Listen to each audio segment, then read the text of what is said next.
leadership is something that we didn't have last year, and we're very strong on it this year. And a lot of guys just came together in team chemistry. We're a team-driven team now, not a coach-driven. You know, if we are a team-driven team, you know, we could be great. You know, the coaches can only do so much. Us as a team, we have to come together and build leadership and just win.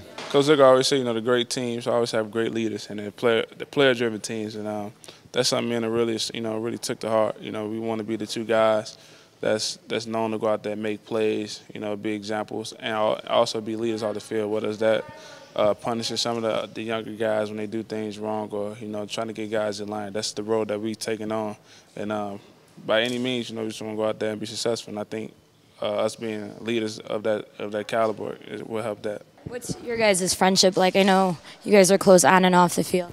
Oh, yeah, we're very close on and off the field. You know, he's a great guy. You know, we're kind of similar alike, same mentality, looking for the same things out of life. Being a leader, there's good and bad things that come along with it. Is it difficult at times? It's very difficult. I mean, anytime you got to chew out one of your good friends or, you know, come down to your teammates, it's always hard to do that. But, you know, at the end of the day, those guys got to know that it's nothing personal. You know, we just want to come out and win.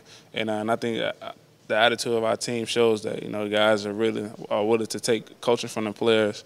You know, anytime me or Reed just come down to somebody, no one takes it that hard. No one holds on to it for days at a time. You know, they take the coaching and continue on because they know at the end of the day we're still good buddies. The biggest thing I've noticed between not only those two guys but the whole senior class is the leadership, and you know the leadership's the best it's been since we've been here, and really proud of how Regis and Juice have they've stepped up and they've taken control of the team. You led the Big Ten in passing yards last year, and now this year you have the possibility of breaking some really important records here at Illinois. Is that surreal to you?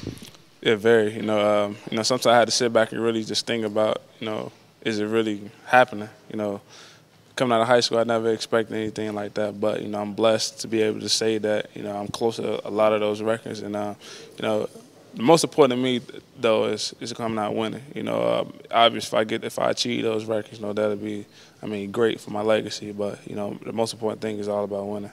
With those records, and not even the records, but the awards already, is that something that you try not to think about, or is it something that kind of helps motivate you? I don't really think about it. You know, I think it'll really hit me once I leave here because I get the chance to sit back and reflect on my college career, and I think it's a good thing. You know, not to really harp on your achievement so far because you kind of sell yourself short a little bit. So, you know, I'm the type of guy that always want more, always want to be better than the last time I showed up on the field. So, you know, that's my aiming point. And I'll be able to sit back and just watch everything once I'm done.